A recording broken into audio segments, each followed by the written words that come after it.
Hello, and welcome to another episode of the Odd Lots podcast. I'm Joe Weisenthal. And I'm Tracy Alloway. Tracy, we've done a lot of truck driving episodes on this show by now, but it is kind of crazy that we haven't actually spoken to a truck driver. All trucking all the time, except with the drivers themselves, apparently. Yeah, it's kind of bad. We really, because essentially people talk about poor conditions, they talk about poor pay, they talk about certain way, there's a lot of talk in the industry about a so-called truck driver shortage, which is this talking point the media has reported for a long time. But how can you discuss these things, without actually hearing from a truck driver why perhaps the industry has had trouble hiring and retaining drivers? Right. But also just talking about some of the supply chain issues as we have been for the past 2 years or so, and all the talk about, things being stuck at the ports or things being stuck at rail yards and truck drivers getting caught up in those and having to wait hours and hours and hours to pick up or drop off a load. But we haven't actually spoken to the people who are living that very experience. Right. So one dynamic, and we talked about it on a recent episode with Rachel Premack, is this fact that truck drivers are paid by the mile, right? And you even see it on the back of trucks often when they're trying to recruit drivers. They talk about how much you can get paid per mile, which has the drawback potentially of you don't get paid for time. And therefore, if you're at a warehouse and you're depositing a load or picking up some goods, you can wait around for a really long time, potentially hours, if the warehouse is inefficient or blocked or just sort of very crowded, which a lot of infrastructure has been over the last couple of years. And you're not getting paid for that time. It's detention, as they call it in the industry. And if it's really bad, if it's inefficient, that's just hours of your life wasted because it's not a mile. Right. And so the supply chain crisis has kind of shone a light on this practice. Yes. And the question now is whether or not it starts to change, because clearly, if you're talking about how difficult it is to get stuff from point A to point B, and a big part of the choke point is, well, people are just waiting all day to pick that stuff up at a particular port or rail yard or depot or whatever, then you could see people maybe want to start to alleviate some of that wait time. And right, and that's like what happens, I think, in a so-called supply chain crisis is you notice various choke points or inefficiencies that maybe you tolerated previously or that weren't a big deal. And so, okay, we have this problem where people are wasting their time at the warehouses waiting for load or unload, but whatever, it's okay because things are still moving smoothly. When you get the real seize up and you're like, oh, these are dramatic inefficiencies, and the cost of adjustment falls on the truck drivers themselves because they're the ones that have to essentially eat the cost by wasting time. Yeah, exactly. So when you get these choke points, as you mentioned, it seems like a good time to sort of evaluate the process on a whole. And what can be done to alleviate them? And, some people's like, oh, it's apps and we need algorithms like Uber and stuff like that and make everything more efficient. But, at that point, it's just speculation. So let's talk to a driver and let's find out what really is going on and how much time and waste and if there are any potential solutions to this issue of truck driver detention. Let's do it. All right. I'm really excited about our guest. We're going to be speaking to a truck driver and also the author of the Autonomous Truckers Substack, Gord Magill. Gord, thank you so much for coming on Odd Lots. Well, hello, Odd Lots. Hi, Tracy. Hi, Joe. Thank you for having me on. Thanks for coming on. Why don't you sort of give your summary? How does a truck driver get paid and what is detention? There's numerous different ways truck drivers get paid. Some get paid by percentage of haul. Some get paid by the mile. Some get paid salary. Some get paid by the hour. It depends on what part of the market you're in, what capacity you're working in, whether it's local, regional, or over the road, or if you're like a dray trucker working on ports. There's many different pay models, but the pay is downstream of basically piecework and the quoted rate that the company you work for gives to their customer. So talk to us a little bit more about driver detention then. Why exactly does detention happen at all? And have you, personally noticed a change in the amount of time that you're spending waiting to either pick something up or drop it off? So detention it can be caused by any number of things. I mean, as the famous T-shirt and bumper sticker says, shit happens. So sometimes it's, it's just, mechanical breakdowns, personnel shortages, whatever. But with the distribution of freight in America, the entire system is set up and predicated on the fact that all of the time efficiencies and problems get downloaded onto the drivers because there's no cost associated with their time, and there never has been. So you just end up sitting and waiting, and it could be for any reason under the sun, and it's been like that basically since forever. Do you have a sense of like how much time you spend? Like, what's a week look like for you, or a month look like for you? And do you have any sense of how much time you, in particular, and then maybe the drivers as a whole, waste in unpaid detention? So there was a study done. I'm gonna quote the science, seeing as how this very popular thought terminating cliche circulates around the internet and the discourse. There was a study done by there's like a subdivision of MIT which studies logistics and freight, and they showed that the average trucker in America, although they are allowed to drive 11 hours a day, only drives on average about 6.5 hours because their day gets sucked up with waiting to load and unload so much that they literally lose almost, like 45% of their available driving time. There's been a lot of discourse, as you guys mentioned in your opening, about problems with the supply chain. Well, a pretty major problem is when 40% of your available trucking capacity is being held up, right? Right. So you mentioned the 11 hours there, and this was going to be my next question. So, like, don't truckers, and I apologize in advance for a very basic question, but don't truckers have like a certain limit on the amount of driving time that they can do per day? But you're saying that the waiting time doesn't factor into it, or are there any? Sure. So So it's called hours of service, and all truckers in America and most other Western countries are governed by HOS rules. In the United States, you're allowed to drive 11 hours a day, and you get like a 14-hour window to complete those 11 hours. And then the other 3 hours are, say, pre-trip inspections, loading, unloading, the other duties you have to take care of.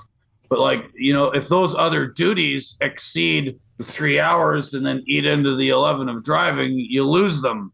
And that happens all the time. And again, as you guys mentioned at the beginning, the amount of time you sit cuts into the amount of time that you can drive. And therefore the truck, which is considered, an asset and a part of logistics capacity, is now just sitting there wasting, not making any money, right? Correct me if I'm wrong, but in the price of a trip or in the cost of a trip, there are sometimes attempts to compensate for expected wait times. Or if a shipper has a reputation for having inefficient warehouses or for long wait times picking up or dropping off, in theory, they do pay more to the owner operator or to a freight broker who then in theory passes it along. Like, there is some cost to them that's sometimes factored into what they pay per mile for the trip. Well, that's in theory, but again, because of the hyper competitive nature of the trucking business, I was speaking with an owner operator friend of mine the other day, and he, mentioned, he's always worried about, the other company that's willing to forego that cost. And it's always used as a threat. If you guys charge us too much for demurrage time, we just won't use you and we'll use another trucking company. So there's this, playing off companies against each other to try and remove that. Some companies do pay it, typically in specialized or niche markets. There's very low tolerance for waiting time. I drove truck in New Zealand for a little while, and because the cost of doing business down there is so much higher and the margins are that much thinner, they don't tolerate waiting time. And then in other countries, it's mandated that drivers get paid by the hour. And because you're paying by the hour, you can't waste those people's time because it's coming out of the bottom line of the company who's holding you up. Whereas in the United States, there's nothing to force anybody to account for drivers' time, whatsoever. So there's a very small minority of companies that will pay for that, but they're so inconsequential that the rest of the business, they just don't pay.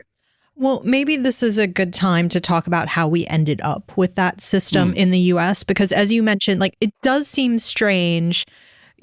For most people in the States, they work 40-hour weeks. And then if they work overtime, they'll get some sort of extra compensation, to compensate them for that. But in the case of truckers, it seems to be different. So how did we end up with this system? In 1938, during the Roosevelt administration, they passed a piece of legislation called the Fair Labor Standards Act, which included the idea of paying people overtime and included the idea of the standard 40-hour week. And a few different occupations were exempted from that, included transportation, and truck drivers were explicitly exempted from being paid overtime. And it's been like that ever since. So the entire industry has built its rate structures, the way it does business, the way it pays people, the way it schedules things around the fact that, hey, we don't have to pay these guys any extra for their overtime, and that's fine, and we're just going to keep doing that. So they've created a two-tier system where, you might be at a Walmart warehouse or whatever distribution center, and everybody that works there gets paid overtime if they have to work 40 hours, except the dozens or hundreds of truckers sitting outside in their cabs waiting to get loaded or unloaded. So what would it have to be a law that would change this? Like, what would be a way out so that, because first of all, what you say makes sense, that in countries in which if you have to pay truckers by the hour, then it becomes a real cost to the shippers if they're just holding you there for hours. So what would it take to get into a mode where that's how truckers are paid? You make a good point, Joe. The system here, because there's no cost associated with the driver's time, it creates what they call a market failure. Like, I lean a little bit libertarian. I used to be a pretty strident libertarian in the past, but we're seeing this confluence of different factors where, because it's not legally required and because there's so many humongous so-called mega carriers in the market who have built their business model around turning and churning through drivers and not paying them what they're worth.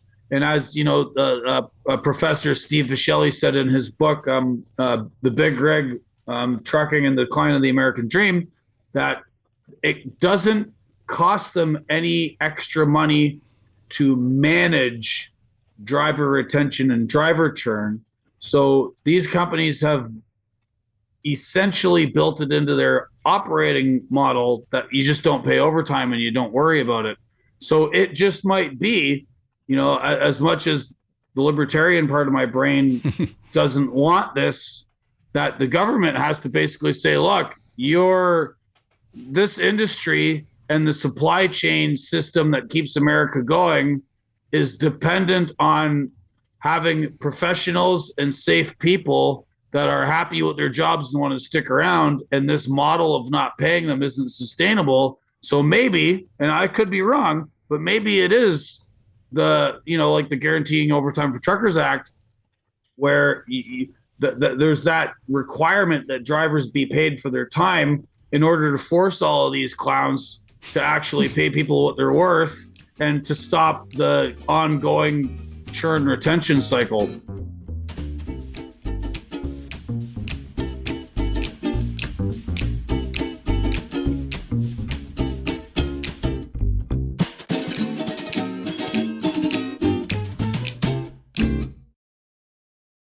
Can I just ask a devil's advocate question? Because I think this comes up a lot. But so in the States, truckers are paid by the mile or per trip for the most part. And one of the things that comes up when you start talking about, well, we should pay them overtime is, well, how are you actually going to track and monitor and then, compensate that accurately? I'm so glad you brought that up, Tracy. Just to be clear, devil's advocate, but please give us your response. 100%. That is a fantastic question. And y'all went to grade school and high school before they had smartphones. Mm-hmm. And some of those places, they taught you how to use this thing called a calculator. And then the calculator got turned into an app on your cell phone and on your laptop. And there's this little thing we can do called proration. And guess what? The government does proration on the miles you travel to figure out who to allocate fuel taxes to states. Why can we not prorate miles to figure out what your average hourly mileage rate is, to then figure out what your base hourly rate would be based on those miles, to then calculate what your overtime would be? This is so simple, but like I think that like truckers have spent so many decades of just being abused and pummeled by all of these forces beyond our control. And then you have people like the American Trucking Association who represent these mega carriers that just go right along with it, that we can't imagine something as simple as a calculator being able to figure this out for everybody, especially given that many trucking companies these days, much like Twitter, who Elon Musk just cut out all of these sort of like parasitical non-work people that don't produce anything, trucking companies have the same problem with like compliance and human resources managers and all of these people that like have to basically make sure that the trucking companies don't get crushed by the DOT. So like, can they not operate calculators? Can they not figure out how to pay people? Like, this is real simple. As an avid Twitter user who wants the site to remain stable, I'm a little worried that he may have let go people who are crucial, and not entirely all parasites. But nonetheless, I take your point. I want the site to remain functioning and high quality engineers to work there. But that's a sidetrack. I want to get, you just mentioned the ATA, and for years, you hear about the so-called truck driver shortage. But as you just pointed out, or as you argue, that for also years that the mega carriers have had this like churn mentality. They're like, well, it's okay if a driver only stays in the industry for a few months or a year, et cetera. Can you talk a little bit more about that model, the churn, the like, let's just churn through the driver's model, and it's okay if it's cheap, and it's okay, and how sustainable that is and what the cost of that is?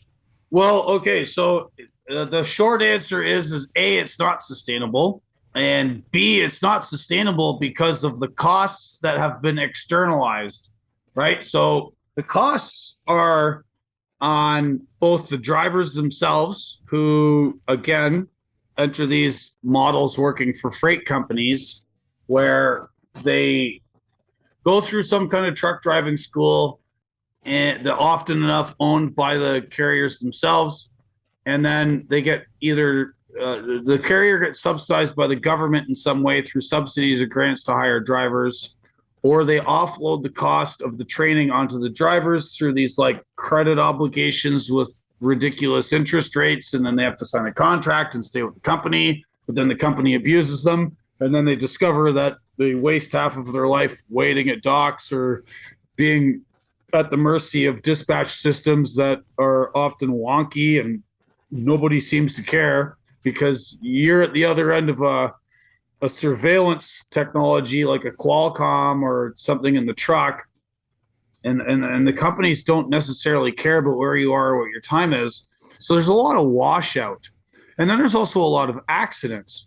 There was a report released here recently that showed since the imposition of the electronic logging device mandate that like truck accidents continue to climb. So there's this cost sent to society. I like to call the driver shortage narrative. I've come to this recently. I want to call it the Pareto's truck driver shortage.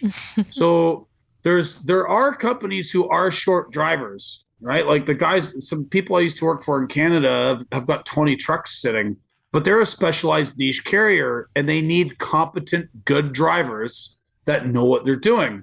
And so what happens is, because the other 80% of the business is stuck going through this retention problem and churning through drivers because they can get away with it because the government subsidizes it, and or they offload the cost of training onto the drivers and get them stuck in this credit problem, and it sucks in all kinds of people into the business who shouldn't be driving.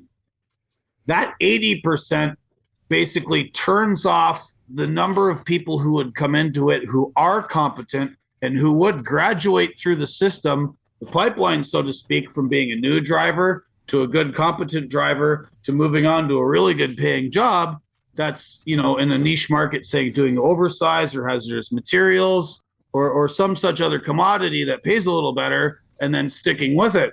So the 80% of the Pareto distribution that's locked in by this really bad model of churning through drivers, that driver shortage is fake.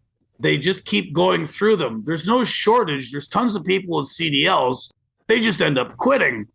And then at the other end, the 20% of people who are really competent, the companies in that part of the market, they can't get people because the people who would come through the system and graduate towards those good jobs quit before they get a chance because they're just like, this is a shit show. Like, why would we stay here? Why would we stay in this business that doesn't value our time? And they end up quitting. It seems like there's a really interesting sort of like kind of perverse economic phenomenon where people hear about how there's a driver shortage and they say, okay, well, why don't we subsidize going to driver school? Why don't we make it easier to get your CDL, bring new people in? But the real upshot of that, essentially, it sounds like it just sustains the churn model rather than. That's right, because what they're doing is they're using these systems to take care of the bottom end of the problem rather than the top end of the problem, right? So like instead of trying to keep people, like why pay people more? Why treat them better? Why improve the material conditions if you can just keep on going through? And I hate to sound like, a snob or anything, but like these systems suck up people who are desperate. And one of the problems in our economy over 30, 40 years of, Reaganomics, neoliberalism, whatever you want to call it, shipping all of our manufacturing base to China and Mexico and whatnot. Well, you can't ship out the truck drivers. So the trucking industry, as represented by the American Trucking Association, may they burn in hell, they've basically created this system where it's like, we can't get rid of the drivers, so somehow we have to make them as cheap as the third world places we've sent all of the other jobs to. And so they've created this system, and now, any suggestion at changing that system is met with like a wall of inertia, right? Like, oh no, you can't do this because then it's going to cost the economy more money, or it's going to affect the supply chains because now you're constricting the available drivers if you say make it more difficult to get a CDL, or we start paying these people more. Just on this point, and this is another sort of devil's advocate question, but I feel comfortable asking you this because you mentioned your libertarian roots. Is there like a tension between the deregulated trucking industry, low barriers to entry, sort of maybe attracts a certain type of person to be a driver, someone who wants to work for themselves, who wants to have freedom, not have to jump through a red tape, and then actually reforming the industry, maybe putting in more restrictions, more training, more regulations? Is that like a tension?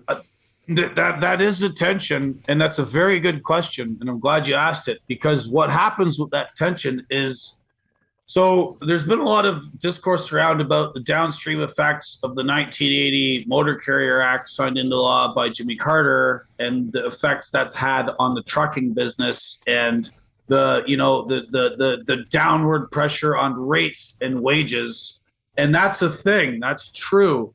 And it was first identified academically by this guy named Michael Belzer, who wrote a book that was published in 2000 called Sweatshops on Wheels.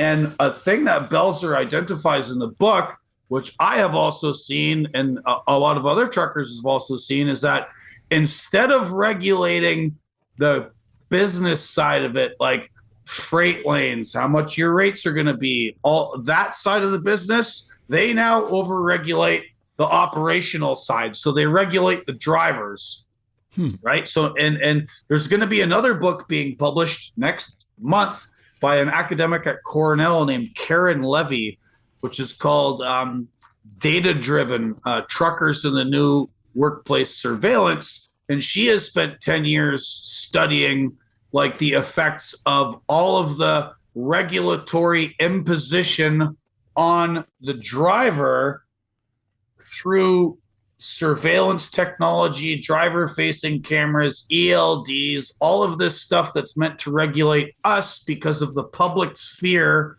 of, drivers driving tired over their hours, all this stuff, which is an effect of the fact that the market's been pummeled by deregulation. So there's this regulation question, but it's not looked at correctly. That they've deregulated the market, but they just moved the regulation from the operations of the companies and the rating and the business side of it, and they've moved all the regulation onto the operations and onto the driver, which is another reason people wash out.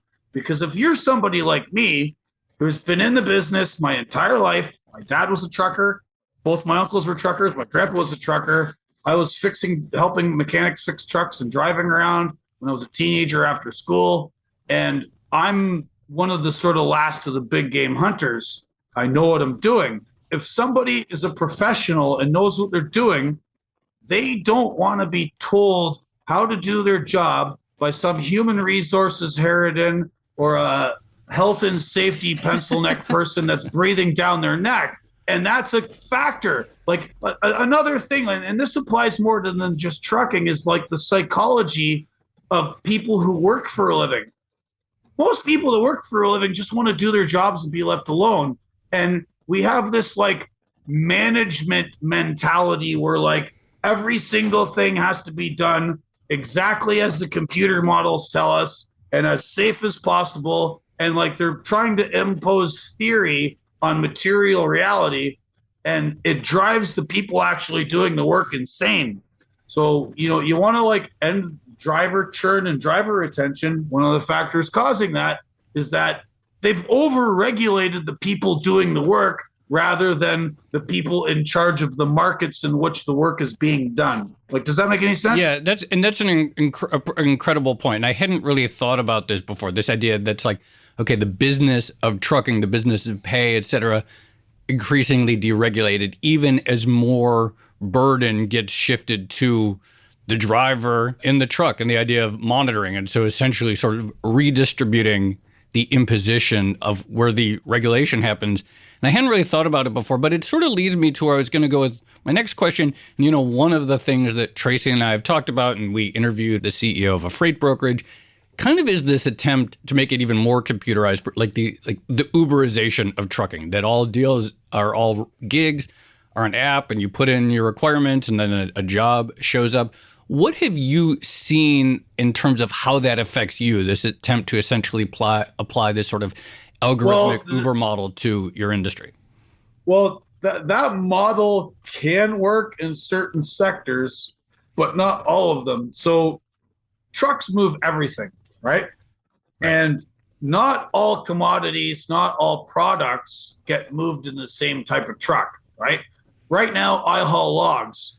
You cannot do anything with the logging trailer I pull except haul logs.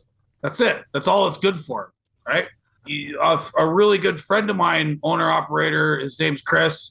He works for a company that does bulk pneumatic stuff. So like it's like bulk commodities that are like either powderized or small pellets, and they get blown in and out of his tanker trailer with a vacuum or a pressure system. You can't just put that on Uber. The Uberization of trucking is only for like freight, where like you have a box trailer with doors on the back and everything comes in and out in a forklift. And so the trucking industry, because it's so diverse and there's so many different angles on it, like the Uberization thing only applies to certain parts of it. Like, does that make sense? Yeah, absolutely. Mm-hmm. Can I ask one more like specific example, which is, I was reading your blog, which is great, by the way, but you mentioned that in your 3 decades of trucking experience that you had one experience with someone who actually paid you overtime for trucking. Can you talk a little bit about that? Like why would some people pay overtime versus the vast majority who are not paying extra? How does that work? Yeah, that one employer was based here in the United States. And I'm not sure if that was a function of state law or just the fact it was like hazardous materials and they wanted to be able to keep people around and it was seasonal. Oh, interesting. So like, okay. right, the commodity I held was propane, and a lot of people in the north use propane to heat their homes. So it gets really busy in the winter, busy to the point where you're working 75, 80 hours a week. And if they didn't pay overtime, they probably wouldn't get anybody to work for them. Whereas other companies I've worked for, it was either straight mileage or percentage. And, I learned very early on in my trucking career that, the freight market, pulling a box trailer, because of all the factors we've just discussed, it's not the place you're going to make tons of money. And I've always done oversized loads, heavy stuff, bulk commodities, hazardous materials. I've hauled a lot of fuel, logs. I've tried to stay away from the freight market, but it's easy enough for somebody who's been in the business long enough like me and who is competent to say that, but we still have to have something for the vast majority of drivers who are stuck in this freight market that just won't seem to heal itself and correct the factors which make it underpaid, churn through drivers, cause accidents, offload all of these costs onto society, insurance claims for accidents. There's this whole discourse around what do they call it? Nuclear claims or nuclear verdicts where, there's an accident and some people are killed. And then the judge just goes to crazy on the trucking company in question. And then there's another issue in the trucking business with self-insuring. A lot of these large mega carriers, they're so big and they have so much throughput and they make so much money that they self-insure. And when you self-insure, you're not playing by the same rules as other insurance companies who might want to vet drivers better or impose experience limits, right? So there's just all these different factors affecting the business that make it very difficult to say, here's one solution that's going to work for everybody, right?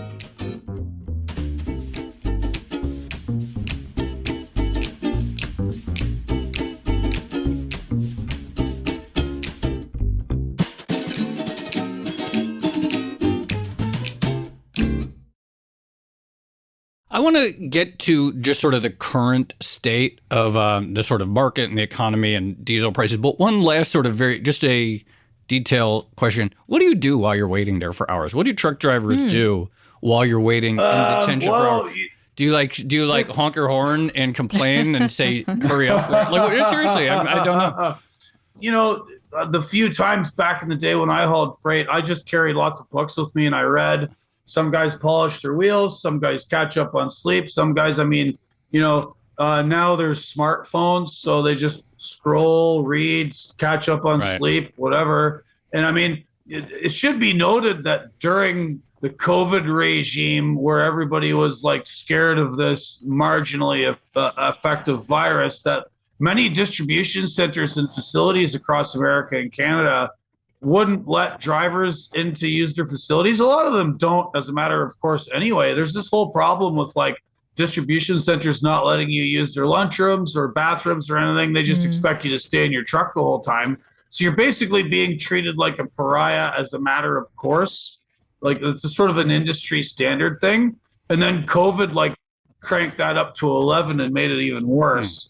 So you basically spend a lot of time sitting with yourself. Why don't we broaden it out a little bit and talk about the general environment for trucking at the moment? Because, this has garnered quite a lot of attention. People like to look at freight rates as indicative of where we're heading in the economic cycle.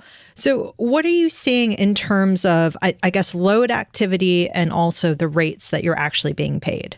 I'll give you a good reference. My friend Jamie Hagan, who's very active on Twitter, a real good Twitter follow at Hellbent Hagan. He's an owner operator, has a bunch of his own trucks.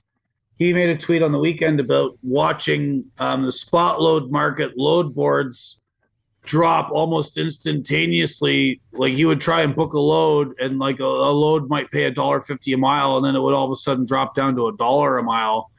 And we had a conversation about this, and he mentioned that, typically trucking gets really slow in January and February. There's always this like post-holiday lull, and that happens regardless of whatever the other economic circumstances are. It's sort of like a truism in trucking that, January and the early part of February are slow. We're seeing now that drop off and slowness is happening now when it should be peak season. Loads being moved in advance of Christmas holiday shopping, people ordering things from Amazon. So, there was an article on FreightWaves recently about like FedEx is like furloughing drivers, but it's only mid-November, right? So the market, such as it is, seems really unhealthy right now. Plus, I live in upstate New York.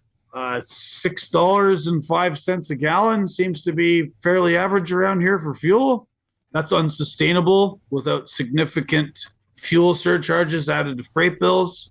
I can't speak for the rest of the country, but we're not looking at a very good time.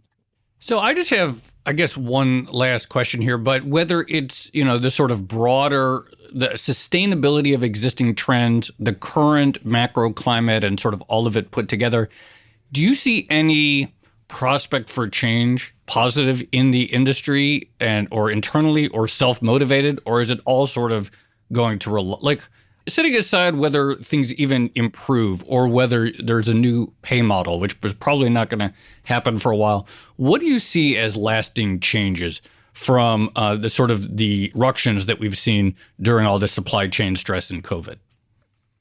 Well, that's hard to predict. But I mean, the nice thing has been the sort of level of awareness. And I want to, credit you guys with this a little bit. Since the whole COVID thing for the last couple of years, a lot of people, being that they're sort of stuck at home, and the brighter amongst them are wondering how everything is still moving while the keyboard warriors and email case stays at home. Is that like there's this there's some attention being paid to the material economy, whether or not that attention manages to last, and whether or not people like Representative Andy Levin, who's been primaried out and won't be in Congress next year, and his guaranteeing overtime for Truckers Act bill keeps moving forward, remains to be seen. But a lot of these problems have been highlighted.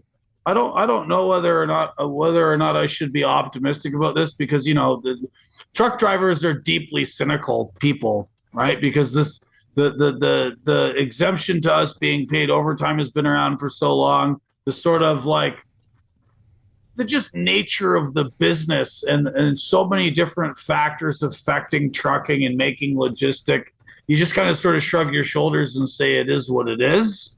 And I know that's not like a complete answer for you and your audience, but it's hard to tell. But I am sort of heartened somewhat at the interest shown to this business in the wake of the COVID stuff.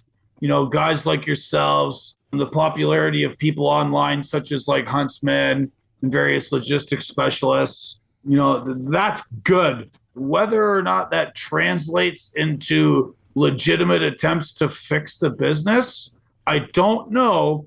But one of the reasons I wrote my latest Substack about the American Trucking Association is if normies and NPR American podcast listeners keep coming to the American Trucking Association for answers. No one has ever alluded to us being normal before, so thank you for that. Okay. Well, we had Gord on before we had an ATA rep, so at least right. Okay, good. That's good. No, but it's good that you guys spoke with me, and I think speak with more people on the ground.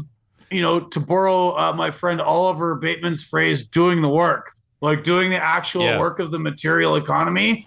And the last 30, 40 years of whatever you want to call it, Reaganomics, neoliberalism, Clinton, whatever, globalism, global homogeneity, whatever you want to call it, has shifted so much attention away and concern away from the working class. If you keep focusing on those people, keep having these conversations, as they say, the devil is in the details, and we're the folks on the ground actually doing things.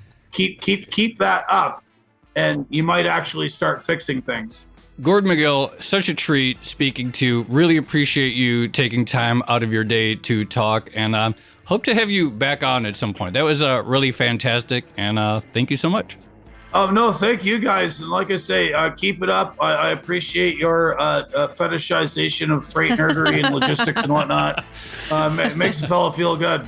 Thanks so much. Thanks, Gord. Take care. Appreciate that. Thank you.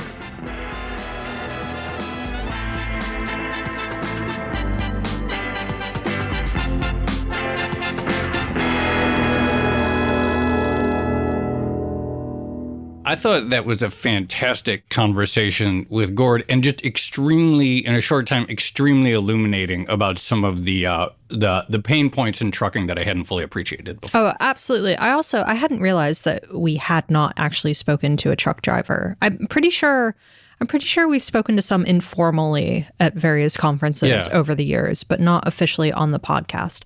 But I also thought, the point he made about if you're concerned about supply chain issues, choke points at ports and depots and things like that, the idea of having an actual chunk of your trucking capital tied up, waiting, and not being particularly efficient, I thought that was a good point.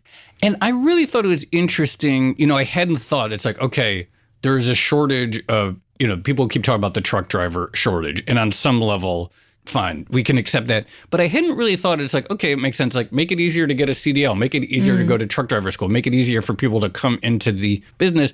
But I hadn't thought about this idea that what that does ultimately is it just sustains a churn model where, yes, you solve the problem of people coming in, but you don't solve the problem of truck driver retention. People actually staying in the industry. Yeah, absolutely.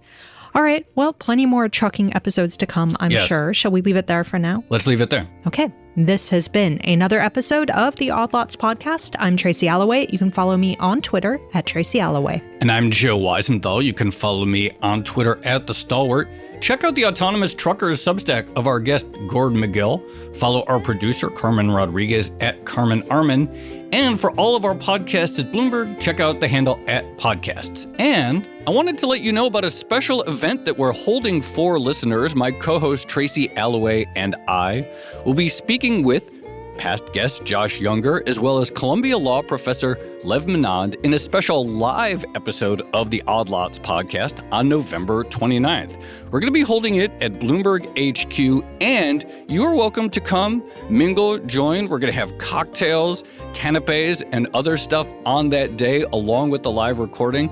So if you're interested in attending a live episode of the Odd Lots podcast, as well as meeting me and Tracy, as well as meeting our guest, and as well as meeting other Odd Lots listeners, go find the RSVP. Both Tracy and I have tweeted about it. It's also on Bloomberg.com/oddlots. Sign up and join us in New York City at Bloomberg HQ on November 29th. Thanks for listening.